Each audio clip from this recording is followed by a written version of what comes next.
Again पहली चीज़ तो ये कि नेविगेशन करने के लिए बना रहे हैं, एक टॉपिक से दूसरे टॉपिक मूव करने के लिए बना रहे हैं, जिससे टाइम सेव हो रहा है। अगर 400 पेज की किताब है और आपसे मैं कहता हूँ कि इस टॉपिक पे चले जाओ, आपको नहीं पता 400 पेजेस में वो टॉपिक है कहाँ पे, तो वो कौन बताएगा? टेबल ऑफ कंटेंट्स बताएगा। सही है। तो इसका मतलब टेबल ऑफ कंटेंट्स अगर नहीं है तो आप देखिए ये थॉट प्रोसेस लाए कि अगर मैं टीओसी नहीं बनाता तो क्या होगा जी, टाइम ज़्यादा लगेगा, मैं चीज़ों को पिक नहीं कर पाऊंगा, ठीक है ना, गलत टॉपिक की तरफ मूव कर जाऊंगा। ये सारे जो है वो कॉन्सेप्चुअल साइड है। टेक्निकल साइड ये कि ये बनता कैसे है वो अभी मैं आपको बता देता हूँ, ठीक है। सबसे पहली चीज़ ये होती है कि आपके पास हेडिंग्स होनी चाहिए। अब आप कहेंगे कि सर यहाँ पर आपने हेडिंग तो लिखी हुई है इंट्रोडक्शन की और मुझे समरी की हेडिंग नजर आ रही है, but this is not the heading, this is just a word in a normal text. You need to convert this normal text into a heading, तब जाके वो टीओसी में रिफ्लेक्ट करेगा, ठीक है। फॉर एग्जाम्पल अगर मैं यहाँ पर टेबल ऑफ कंटेंट्स इस वक्त बनाता हूँ ये समझ के कि ये हेडिंग है तो ये एंट्रीज यहाँ पर फॉल करेंगी नहीं और नहीं कर रही है, तो मुझे सबसे पहले क्या करना होगा, जिस चीज को मुझे टेबल ऑफ कंटेंट्स में लेकर जाना है मैंने उसको सेलेक्ट किया। होम टैब में आप कहां पर जाते हैं? स्टाइल्स के ग्रुप में, और उस स्टाइल्स के ग्रुप में आपके पास हेडिंग्स हैं, ठीक है। तो लेट सपोज मैं हेडिंग 1 पे क्लिक करता हूं, ये हेडिंग में कन्वर्ट हो गया। इसके बाद आप इसका साइज, आप इसका कलर, आप इसका फॉन्ट स्टाइल चेंज कर सकते हो, doesn't matter, it will remain heading. फिर मैं समरी के वर्ड को सेलेक्ट करता हूँ और इस मतलब मैं हेडिंग 1 पे नहीं क्लिक कर रहा, हेडिंग 2 पे क्लिक कर रहा हूँ। ये आपको सिर्फ आइडिया देने के लिए कि इससे फर्क क्या पड़ेगा, ठीक है। अच्छा, back to start, top of the page, references, table of contents, आपने एक स्टाइल सेलेक्ट किया। अगर आप यहाँ देखें थोड़ा सा गौर से तो इंट्रोडक्शन नजर आ रहा है मुझे टीओसी में, लेकिन समरी थोड़ा सा आगे नजर आ रहा है। Sometimes we have a heading, then we have a sub headings, and then we have a sub headings also. तो 1, 1.1, 1.1.1, तो फिर हम उस हिसाब से डिसाइड करते हैं कि जी वो हेडिंग 1 में फॉल करेगा या हेडिंग 2 में फॉल करेगा या हेडिंग 3 में फॉल करेगा। अगर हेडिंग 3 होती तो वो यहाँ से स्टार्ट होता, हेडिंग 4 होती तो वो थोड़ा सा और आगे से स्टार्ट होता। इस तरह से सेक्शंस, सब सेक्शंस बनते जाते हैं, ठीक है। नाउ व्हाट, लेट्स सपोज कि अगर हम हेडिंग के वर्ड को रीनेम कर देते हैं, इंट्रोडक्शन को हम प्रीएम्बल लिख रहे हैं, तो क्या यहाँ पर चेंज आया? नहीं आया, क्योंकि हमें टेबल को अपडेट करना पड़ेगा। ऑल्दो ये लिंक है, ये टेबल इन हेडिंग्स के साथ लिंक हुआ हुआ है, लेकिन ये लाइव काम नहीं करता, ठीक है। तो हमें इस टेबल को अपडेट करना होता है। अपडेट करने के लिए आपके पास 3 तरीके हैं, 3 से ज़्यादा भी शायद हो सकता है, आज तक मैंने सिर्फ 3 एक्सप्लोर किए हैं। सबसे पहले ये कि आप टीओसी के अंदर मौजूद है, आपको ऊपर एक मेन्यू नजर आएगा जिसमें आपको अपडेट टेबल का ऑप्शन नजर आ रहा है सर। इसके बाद अपडेट टेबल का ऑप्शन आपको यहाँ पर भी नजर आ रहा है, ठीक है। और एक और चीज़ कि अगर आप राइट क्लिक करें तो अपडेट फील्ड का ऑप्शन आपको यहाँ पर भी नजर आ रहा है। सो देयर आर 3 वेज, कोई भी एक तरीका आपने अप्लाई किया और ये चेंज हो गया, ठीक है। एक और चीज़ जो आपको टेबल ऑफ कंटेंट्स में नजर आती है कि टेबल ऑफ कंटेंट्स 2 तरीकों से अपडेट होता है, एक बाय पेज नंबर्स ओनली और दूसरा एंटायर टेबल। एंटायर टेबल का क्या मतलब है कि अगर कोई चीज़ रीनेम हुई है और वो अगर डिफरेंट पेजेस पे है तो वो सारी चीज़ें जो है वो अपडेट कर रहा होगा। पेज नंबर्स ओनली का मतलब कि वो फिर वो रीनेम नहीं दिखाएगा आपको, सिर्फ पेज नंबर्स का डिफरेंस मतलब चेंजेस दिखाएगा वो आपको, ठीक है।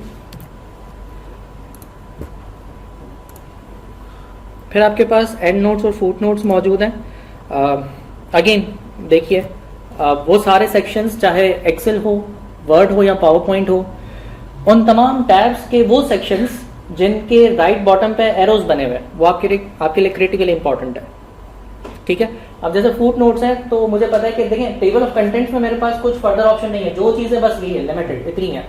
यानी एमसीक्यू अगर बनेगा तो इसमें से ही बनेगा, इसके अलावा कुछ और नहीं होगा, ठीक है। यहाँ तो कॉन्सेप्चुअल साइड होगी कि वो सिचुएशन में डाल दे इसको कि यार ना बनाए तो क्या होगा, बनाए तो क्या होगा।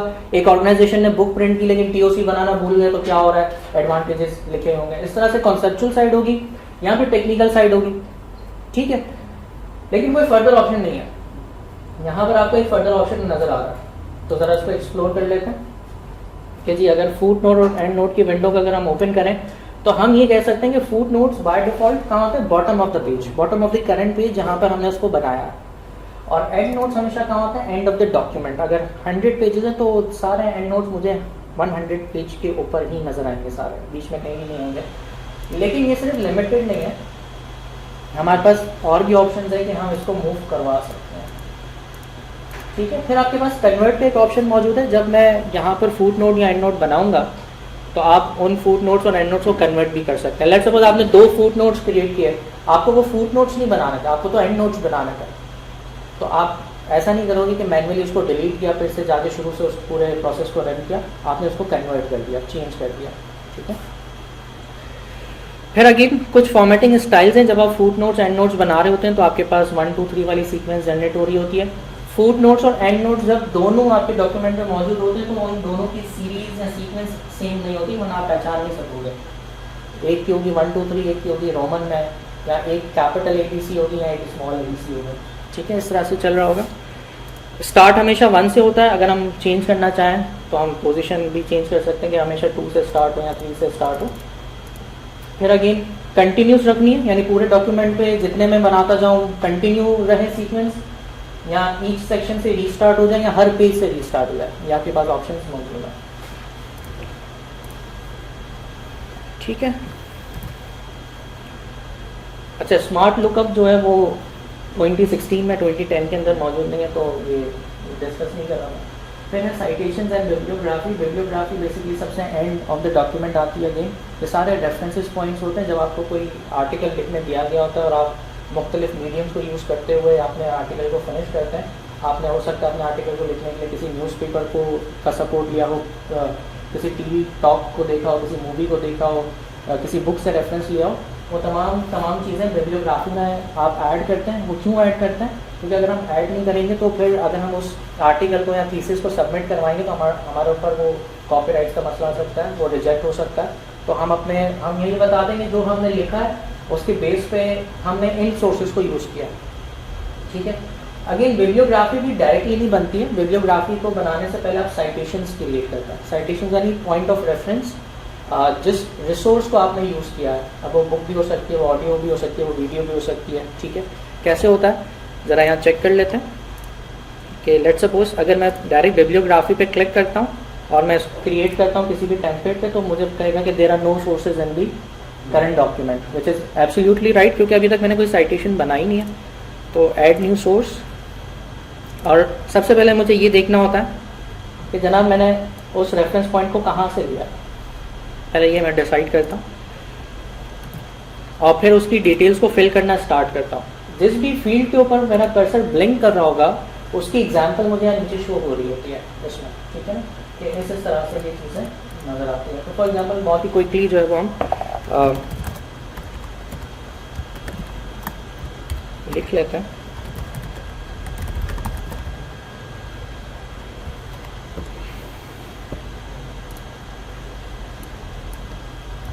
ठीक है, और अब यहाँ पर मैं बिब्लियोग्राफी क्रिएट कर रहा हूँ। तो मेरे पास बिब्लियोग्राफी में एक रेफरेंस पॉइंट आया कि जनाब ये एक राइटर है, इन्होंने इस ईयर ये बुक पब्लिश की है, बुक का नाम ये है, सिटी का नाम ये है, ये जिस स्टाइल में लिखा गया। अब आप ये कहेंगे सर इसमें पहले सबसे पहले राइटर का नाम आया फिर जिस साल वो पब्लिश हुई है। मैं ये चाहता हूँ नहीं, ऐसा नहीं होना चाहिए, पहले किताब का नाम आना चाहिए फिर बाद में राइटर का नाम आना चाहिए। तो आप इसकी सीक्वेंस को ब्रेक नहीं कर सकते, यानी आप ये खुद मैनुअल नहीं लिखते, सिस्टम आपको लिख के देता है। तो जब सिस्टम लिख के देता है तो सिस्टम के पास कुछ स्टाइल्स हैं। ठीक है, वो कौन से स्टाइल्स हैं कि आपके पास बाय डिफॉल्ट जब आप बिब्लियोग्राफी क्रिएट कर रहे हो तो आपके पास APA स्टाइल है, यानी जो जिस सीक्वेंस में उसने लिखा है रेफरेंस पॉइंट को वो इस स्टाइल में लिखा है। अगर आप चेंज करना चाहो तो चेंज भी कर सकते हो। शिकागो स्टाइल है, ठीक है ना, फिर MLA स्टाइल है, ये सारे वो स्टाइल्स हैं जो तकरीबन मास्टर्स के अंदर जब थीसिस क्रिएट करते हैं तब वहाँ काम आता है। ठीक है, एज एन ऑडिटर्स कभी बहुत कम आपको जो है उन चीज़ों की जरूरत पड़ेगी, लेकिन क्योंकि हम एग्जामिनेशन पॉइंट ऑफ व्यू से पढ़ रहे हैं तो हमें पता होना चाहिए कि ये बहुत सारे स्टाइल्स हैं जो डिफरेंट तरीके से लिख कर हमें किसी रेफरेंस पॉइंट को दिखा रहे होते हैं डॉक्यूमेंट के अंदर, बिब्लियोग्राफी के अंदर। नहीं, हमारे डॉक्यूमेंट में बहुत सारे ऑब्जेक्ट्स हों और उनका इंडेक्स बनाना हो तो वो कौन बना के देगा मुझे? Table of figures. ठीक है, क्या क्या मेरे डॉक्यूमेंट में कुछ पिक्चर्स हैं तो वो पिक्चर्स मैं यहाँ इंसर्ट करूँगा और फिर उसके कैप्शंस जो है वो क्रिएट करूँगा। क्रॉस रेफरेंस क्या होता है? क्रॉस रेफरेंस बिल्कुल देखिए, दो अंग्रेजी के अल्फाज हैं, बहुत कंफ्यूज होने की ज़रूरत नहीं है। न्यूज़पेपर्स की मैं एग्जांपल देता हूँ अपने वर्कशॉप्स के अंदर कि आप इंग्लिश न्यूज़पेपर पढ़ें या उर्दू न्यूज़पेपर पढ़ें, हेडिंग दी हुई है फ्रंट पे और नीचे लिखा हुआ है कि बकाया सफ़ा नंबर 2 पे, तो वो क्या है, जो सेंटेंस वो जो लिखा हुआ है वो क्रॉस रेफरेंस है कि भाई इस न्यूज़ को जब आप जो फ्रंट पे जो पढ़ रहे हो उसको अगर डिटेल में पढ़ना है तो आप जनाब इस पेज पे चले जाएं। इसी तरह से आपकी स्टडी टेक्स्ट के अंदर भी बहुत सारी जगहों पे क्रॉस रेफरेंस दिए हुए हैं, अब आपको समझ आएंगे थोड़े टाइम बाद, ठीक है, कि जी इसका डिस्क्रिप्शन पढ़ने के लिए जी आप इस पेज नंबर पे चले जाएंगे, इसके ये क्रॉस रेफरेंसेस हैं, ठीक है।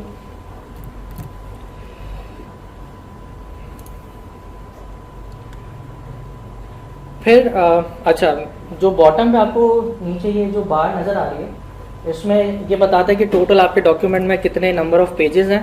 इस वक्त हमारे पास डॉक्यूमेंट में तकरीबन कितने वर्ड्स हो चुके हैं, कितने हम वर्ड्स लिख चुके हैं। रिव्यू के टैब में आप स्पेल चेक चला सकते हो, ठीक है, वर्ड काउंट चेक कर सकते हो कि कितना वर्ड काउंट है। सिनोनिम्स वगैरह आपको वर्ड्स देखने हो तो वो आपके पास इस डिक्शनरी के अंदर मौजूद है, सही है। ये सारा आपका मिल मिला के माइक्रोसॉफ्ट वर्ड है, यानी जो 3 चैप्टर्स हैं और आप मार्क्स 10 से 15 मार्क्स की एलोकेशन लगा सकते हो उसके ऊपर। किसी के पास हो सकता है 8 MCQs हैं, किसी के पास 15 हैं, किसी के पास 12 हैं, किसी के पास 11 हैं, लेकिन ये 10 से 15 आएंगे इसकी जो एलोकेशन है मार्क्स की, ठीक है, इन्हीं 3 चैप्टर्स की, सही।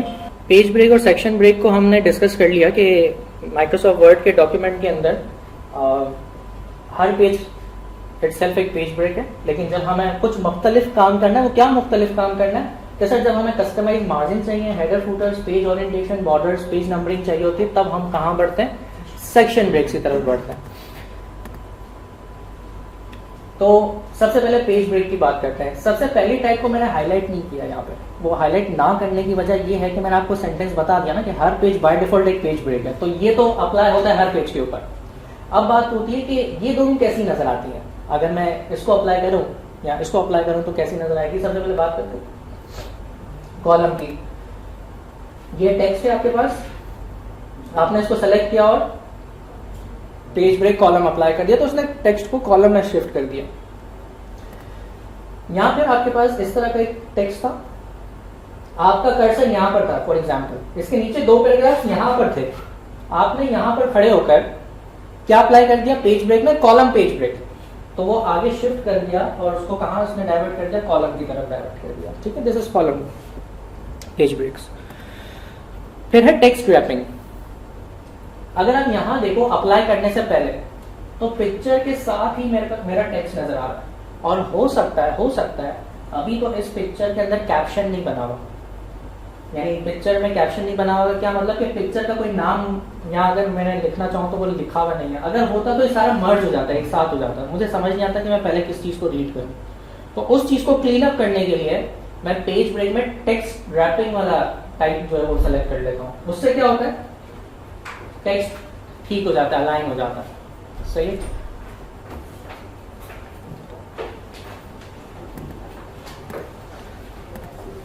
फिर है आपके पास बहुत important topic pagination.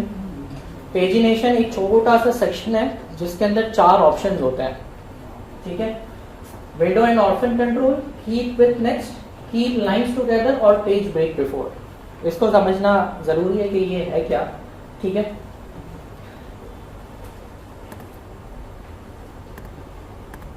Keep with next की बात करते हैं सबसे पहला, ठीक है, कि ये क्या करता है। फॉर एग्जाम्पल मैं एक डॉक्यूमेंट लिख रहा हूँ, मैं एक लॉयर हूँ और मैं एक लीगल डॉक्यूमेंट बना रहा हूँ।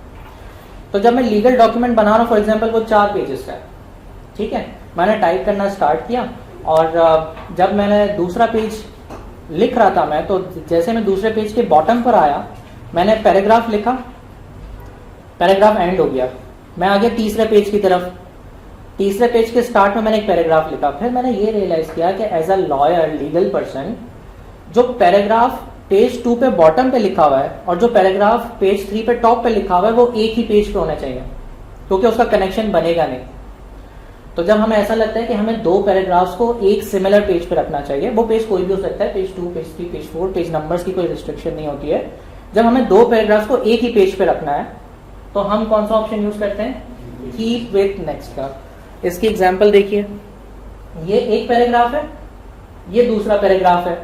एज अ लीगल पर्सन मुझे ऐसा लगता है कि या तो मैं इस पैराग्राफ को भी यहाँ ले जाऊं और इन दोनों को एक साथ रखूं, या फिर मैं इसको यहाँ पर कर दूं और इन दोनों को एक साथ रखूं। जब ऐसी सिचुएशन होती है तो हम क्या यूज करते हैं, कीप विथ नेक्स्ट। उससे क्या होता है, यहाँ तो ऊपर वाले पेजेस में दोनों साथ हो जाएंगे, अगर स्पेस होगी तो यहाँ पे नीचे वाले पेज में दोनों एक साथ हो जाएंगे। तो इसका मतलब कीप विथ नेक्स्ट पैराग्राफ्स को एक साथ रखने के लिए इस्तेमाल किया जाता है, ठीक है। फिर है कीप लाइंस टुगेदर।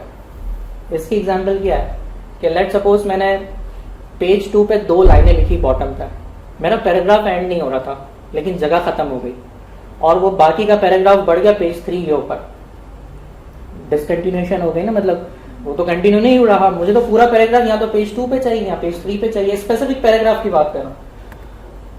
तो जरा देखिए, पैराग्राफ यहाँ तक लिखा मैंने, मजीद लिखना था लेकिन जगह नहीं थी, नेक्स्ट पेज की तरफ शिफ्ट हो गया, मुझे इसको एक साथ रखना था, तो मैंने इस ऑप्शन को यूज किया। कौन सा ऑप्शन को यूज किया, कीप लाइंस टुगेदर। बात क्लियर हो रही है। फिर पेज ब्रेक्स में ऑफन और विडो, यानी पेजिनेशन में ऑर्फन और विडो जो है वो 2 टाइप्स हैं। मैं हमेशा स्टूडेंट से ये कहता हूँ कि कोई एक टाइप याद करके जाओ, बाकी दूसरा अपोजिट है, दोनों याद करके जाओगे एग्जाम में कंफ्यूज हो जाते हो, ठीक है। तो कोई एक याद करके चले जाओ। ऑर्फन यहाँ पर लिखा हुआ है, ऑर्फन में क्या हो रहा है कि एक पैराग्राफ पेज 1 के बॉटम पे है लेकिन ये एंड नहीं हो रहा था, इसकी आखिरी लाइन चलेगी दूसरे पेज के ऊपर, ठीक है। तो इस बिहेवियर को क्या कहते हैं, ऑर्फन। और विडो कि नया पैराग्राफ स्टार्ट हो रहा है बिल्कुल नीचे से लेकिन एक ही लाइन।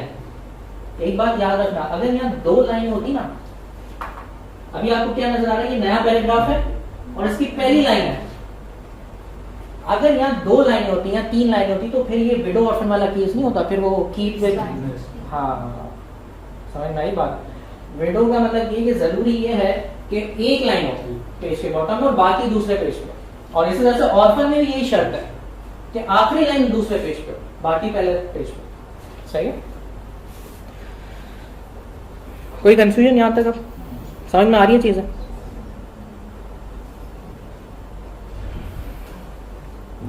फिर है convert text to table in Word. This is just similar like आपने अगर डेटा इंपोर्ट पढ़ा होगा, टेक्स्ट की फाइल को कैसे इंपोर्ट करते, तो वो सिमिलर है माइक्रोसॉफ्ट वर्ड और एक्सेल के अंदर। यहाँ पर जल्दी से क्रिएट कर लेते हैं।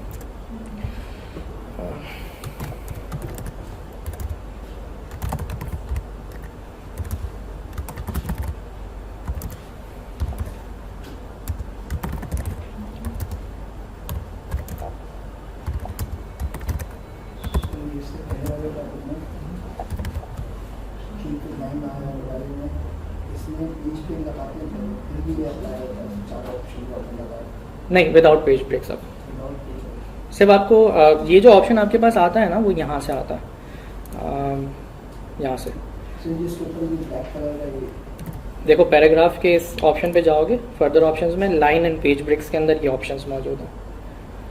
अभी देखो चेक्स नहीं लगे हुए, चेक्स नहीं लगे हुए, इसका क्या मतलब है, आप जितने पैराग्राफ्स लिख रहे होंगे उसके अंदर ये सारे मसले मसाला आपको नजर आएंगे। जब आप यहाँ पर चेक लगा लोगे, फॉर एग्जाम्पल आपने डॉक्यूमेंट लिखना स्टार्ट किया और आपने इन सब पे चेक लगा लिया कि भाई ये कंट्रोल करो, इसके बाद आप पेज ब्रेक इंसर्ट करो या सेक्शन ब्रेक इंसर्ट करो, उससे कोई फर्क नहीं पड़ता, ये चीज कंट्रोल हो जाएगी डॉक्यूमेंट के अंदर। सही जी, बाय डिफॉल्ट पहले से ही होता है। यस, तो कन्वर्ट टेक्स्ट टू टेबल के अंदर क्या होता है कि आपको एक डेटा चाहिए और उस डेटा को आप सेलेक्ट करते हैं, then you go to insert tab और यहाँ पर टेबल के अंदर आपके पास एक ऑप्शन होता है कन्वर्ट टेक्स्ट टू टेबल। ठीक है, आपके पास ये विंडो आ जाएगी। कुछ सेल्फ एनालाइज ये खुद भी कर लेता है कि डेटा में कितनी नंबर ऑफ रॉज हैं, वो आपको मैनिपुलेट करने नहीं देता। नंबर ऑफ कॉलम्स आप शिफ्ट कर सकते हो कम ज़्यादा, ठीक है, और ऑटो फिट है। लेकिन आप ये देखते हो कि हर कॉलम किस कॉमन पॉइंट से आइडेंटिफाई हो रहा है। तो आप देखें कि हर वर्ड के बाद कॉमा जो है वो मैंने कॉमन रखा हुआ है, और अगर मैं यहाँ पर ऑप्शन देखूं तो कॉमास मेरे पास मौजूद है। अगर कोई ऐसा वेरिएबल हो, कोई ऐसा कैरेक्टर हो, एक्सप्रेशन हो जो यहाँ पर होगा तो हम उसको अदर्स में डिफाइन कर सकते हैं। ठीक है, जैसे मैं ओके करूंगा मेरे पास ये टेबल में कन्वर्ट हो जाएगा। अगेन एक और चीज, जब आप टेबल्स क्रिएट करते हो ना तो अगेन आपको दो गिफ्ट मिल जाते हैं माइक्रोसॉफ्ट वर्ड की तरफ से। एक है डिजाइन टैब और दूसरा है लेआउट टैब, जिसके अंदर और बहुत सारे ऑप्शंस आपको यहाँ नजर आ रहे हैं। ठीक है, सो इट मीन्स कि फिर आपको ये सारे ऑप्शंस भी जो है वो एक्सप्लोर करने होते हैं. अगेन आपसे लेट्स सपोज जब हमने टेबल इंसर्ट किया, अब आपको यहाँ पे सेल का साइज नजर आ रहा है क्योंकि ये बाय डिफॉल्ट किसी ना किसी साइज के ऊपर तो है, लेकिन अगर आप फर्दर देखो तो आपके पास और भी टेक्स्ट रैपिंग की भी 2 स्टाइल्स मौजूद है, अलाइनमेंट की भी स्टाइल्स मौजूद है, ठीक है ना. रॉ, कॉलम, सेल, अगेन इसमें भी हमारे पास परसेंटेज वाइज, इंचेस वाइज, तो ये सारी चीज़ें आपको एक्सप्लोर करनी होती हैं, ठीक है. तो अगर टेबल का टॉपिक ऐड कर दिया इसका मतलब उसने ये सारी चीज़ें ऑटोमेटिकली ऐड कर दी हैं आपके लिए. अब आपका काम है कि आप इसको कितना एक्सप्लोर करके जाते हैं, कितना इसको देख कर जाते हैं. सही. अगर ये तो अभी हम फंडामेंटल बात कर रहे हैं सारे, ठीक है. क्लियर है यहाँ तक?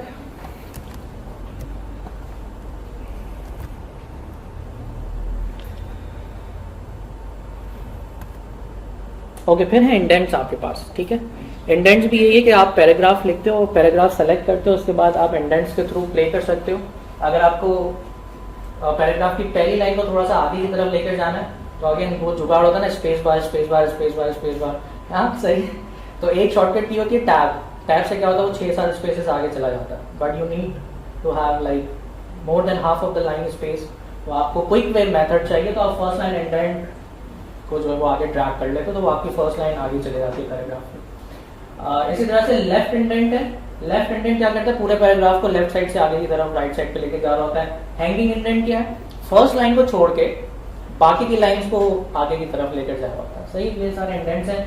अगर आप इंडेंट्स के नाम भूल गए हो फॉर एग्जाम्पल, तो आप अपना कर्सर रखोगे तो वो ब्लैंक हो जाएगा और आपको नाम नजर आ जाएगा. सही.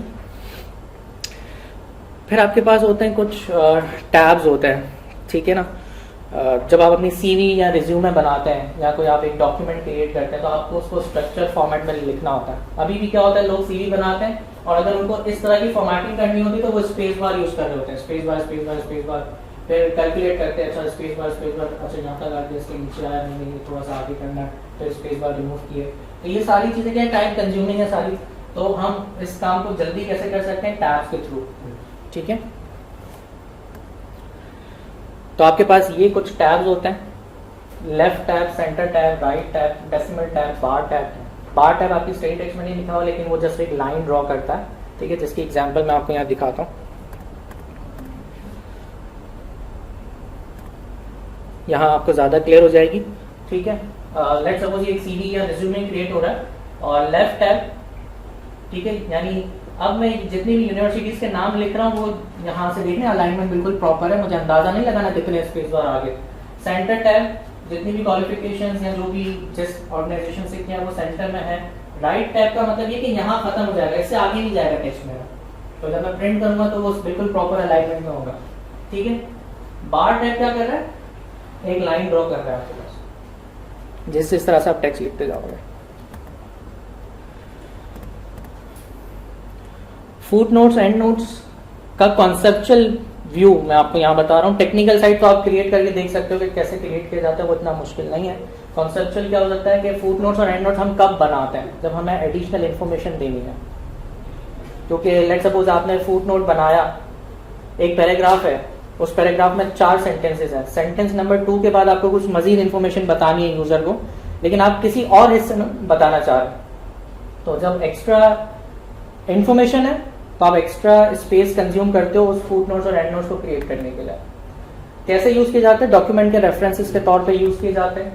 कहाँ ज्यादा यूज किए जाते हैं, साइंटिफिक एकेडमिक पेपर्स के अंदर ज्यादा यूज किए जाते हैं, ऑडिट रिपोर्ट्स के अंदर भी यूज किए जाते हैं, ठीक है. Use less often in business documents, business documents में बहुत कम होता है. ये क्या करता है, एक नंबर क्रिएट करता है जो आपके या तो बॉटम ऑफ द पेज होगा या एंड ऑफ द पेज होगा, ठीक है. Okay, and notes are identical except appear at the end of the document और सेक्शन, ठीक है. इसी तरह से ऐड करने का तरीका तो आसान है. हाँ, साइटेशन एंड बिब्लियोग्राफीज क्या होती हैं, जो रिसोर्स बताते हैं कि आपने कौन सी रिसोर्स से उस पॉइंट को कैप्चर किया है. Eight the end of the document हमेशा होगा वो, ठीक है. फॉर्मेटिंग स्टैंडर्ड्स हैं आपके पास जो मैंने आपको बताया, ठीक है. Citations are mark in the document, source information is entered and can be reused. हाँ, एक और चीज कि जितनी भी आप साइटेशन, ये एक अच्छा पॉइंट याद आइए कि जितनी भी साइटेशंस आप बनाते हो, लेट्स सपोज आपने एक डॉक्यूमेंट ओपन किया, उसमें साइटेशंस क्रिएट की, डॉक्यूमेंट सेव किया, बंद कर दिया, अब आपने एक नया डॉक्यूमेंट खोला तो साइटेशंस स्टोर हो जाती हैं परमानेंटली, डिलीट नहीं होती, डिलीट करनी पड़ती है, डिलीट हमें खुद करनी पड़ती है। तो इसका मतलब कि अगर कोई साइटेशन हमने डॉक्यूमेंट ए के लिए बनाई है और अगर हम उस डॉक्यूमेंट ए की साइटेशन को डॉक्यूमेंट सी में रेफर करना चाहते हैं तो हम यूज कर सकते हैं। तो ये जो लिस्ट क्रिएट होती है साइटेशंस की, इसे हम कहते हैं मास्टर लिस्ट, जहां पे सारी साइटेशन स्टोर हो जाती हैं। फॉर एग्जांपल आपने अभी ये सितंबर चल रहा है राइट, सितंबर में आपने 5 साइटेशंस क्रिएट की, आपने अक्टूबर में भी डॉक्यूमेंट यूज किया, 2 साइटेशंस बनाई, 7 हो गई, नवंबर में भी 2 बनाई, 9 हो गई, दिसंबर में आपके पास ये 9 की 9 स्टोर हुई भी होंगी। बोलने का मतलब ये है, यानी एक मास्टर लिस्ट क्रिएट हुई भी जिसमें ये परमानेंटली स्टोर हो गई है। अगर आपको डिलीट करना है तो आपको मैनुअल डिलीट करना पड़ेगा इसको। इसका मतलब बिटवीन द क्रॉस डॉक्यूमेंट्स आप इस साइटेशंस को यूज कर सकते हो। ठीक है, कैसे क्रिएट किया जाता है वो मैंने आपको बता दिया। ठीक है, मैंने मास्टर लिस्ट का आपको बता दिया कि मास्टर लिस्ट क्रिएट होती है जो आप प्रीवियस सारे डॉक्यूमेंट्स के अंदर इसको यूज कर सकते हो।